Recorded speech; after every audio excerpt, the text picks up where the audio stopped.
Harga-harga banyak yang naik, terus kita harus apa? Di konten ini saya akan bahas tentang solusi kenaikan harga.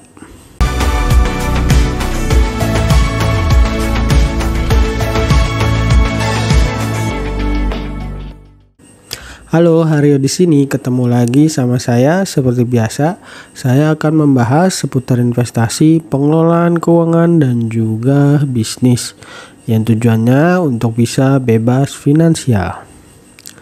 Kali ini saya akan bahas tentang solusi kenaikan harga. Kenaikan harga itu merupakan sebuah kondisi yang tidak bisa dihindari. Salah satunya pada tanggal 3 September 2022 kemarin ketika harga BBM naik. Pertalite yang tadinya Rp7.650 menjadi Rp10.000. Lalu solar yang tadinya Rp5.150 menjadi Rp6.800. Sehingga hal ini menjadikan tarif dan harga barang-barang yang lain juga ikutan naik. Sebenarnya bukan cuma BBM aja yang naik. Sebelumnya tercatat telur dan cabai juga naik, meskipun kini sudah turun kembali. Lalu biaya pendidikan yang juga naik dan mungkin juga nggak pernah turun. Kenaikan harga-harga itu disebut juga dengan inflasi. Dan ada nih beberapa faktor yang mempengaruhi inflasi, seperti meningkatnya jumlah uang yang beredar, seperti pada saat Idul Fitri, ketika para pegawai mendapatkan tunjangan hari raya. Saat hari raya Idul Fitri, jumlah uang yang beredar itu meningkat dan perputaran ekonomi pun ikut meningkat. Dengan adanya tunjangan hari raya itu juga daya beli masyarakat meningkat, sehingga hal ini menyebabkan peningkatan harga beberapa jenis barang. Memang kenaikan harga barang, apalagi barang kebutuhan pokok, sangat tidak menyenangkan. Tapi hal itu merupakan sesuatu yang tidak bisa kita hindari. Kita cuma bisa menyiapkan diri untuk bisa menghadapi kenaikan harga-harga atau inflasi. Lalu, gimana cara menyiapkan kenaikan harga barang-barang? Yang pertama, periksa lagi total pengeluaran kamu. Hitung terlebih dahulu berapa sih jumlah total pengeluaran kamu. Itulah kenapa dalam pengelolaan keuangan sangat penting untuk mencatat semua pemasukan dan pengeluaran.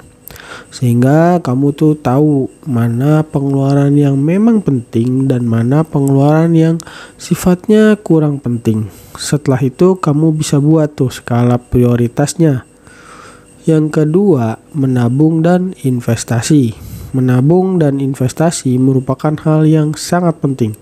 Menabung bisa digunakan sebagai sarana untuk dana darurat, dan ini diibaratkan sebagai jaring pengaman. Sedangkan investasi itu bisa dijadikan sebagai persiapan untuk masa depan. Karena masa depan itu penuh ketidakpastian, dan sayangnya banyak sekali anak muda yang belum aware mengenai pentingnya investasi. Lalu tabungan dan investasi apa yang harus dipilih? Untuk tabungan, kamu bisa pilih tabungan biasa di bank misalnya, atau bisa juga dengan menabung emas digital. Hal yang paling penting adalah tabungan kamu itu harus sifatnya liquid, agar sewaktu-waktu bisa dicairkan. Tapi itu jika kamu akan menggunakan tabungan sebagai dana darurat. Namun jika kamu ingin menabung dengan tujuan untuk membeli sesuatu, mungkin kamu bisa nabung di instrumen lain seperti reksadana, karena potensi returnnya yang lebih besar daripada tabungan biasa. Sementara kalau kamu ingin berinvestasi, itu semua bergantung pada karakteristik dirimu juga, dan seberapa paham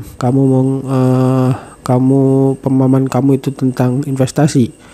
Misalnya kalau kamu nggak paham soal uang kripto, ya jangan sekali-kali kamu coba masuk ke uang kripto. Kalau kamu nggak paham soal dunia saham, ya jangan coba-coba masuk ke dalam investasi saham. Banyak sekali cerita negatif tentang investasi saham soalnya. Tapi bagi kamu yang memang ingin berinvestasi tetapi masih pemula, kamu bisa pilih investasi yang tidak terlalu rumit. Misalnya kamu bisa memilih deposito atau mungkin obligasi. Jika kamu punya dana yang cukup banyak, kamu juga bisa membeli rumah untuk disewakan atau dikontrakkan. Atau kamu juga bisa masuk ke reksadana.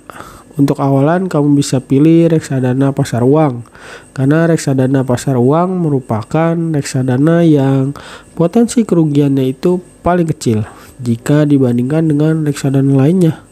Selain itu, dengan memilih reksadana sama aja kamu tuh punya asisten investasi, karena dana kamu akan dikelola oleh manajer investasi yang pastinya punya pengetahuan dan pengalaman khusus dalam investasi.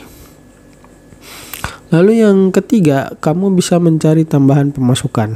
Ini merupakan hal yang harus dilakukan, apalagi kalau kenaikan harga-harga nggak disertai dengan kenaikan penghasilan kamu saat ini. Maka langkah yang bisa kamu lakukan adalah dengan mencari tambahan penghasilan. Dan di era sekarang ini untuk mencari penghasilan tambahan itu nggak sesulit di masa lalu. Sekarang ini peluang untuk mendapatkan penghasilan tambahan itu sangat berlimpah. Tinggal kitanya aja bisa meningkatkan skill atau enggak. Lalu cari deh calon pekerjaan yang memang cocok buat kamu. Kamu bisa jualan foto, bisa jualan desain, bikin website, buat desain, jual buku dan sebagainya. Kenaikan harga itu memang hal yang tidak menyenangkan, tapi itu merupakan kenyataan hidup yang harus kita semua hadapi. Hal terbaik yang bisa kita lakukan adalah dengan menyiapkan diri kita, dan saya juga telah menjelaskan hal yang bisa kamu lakukan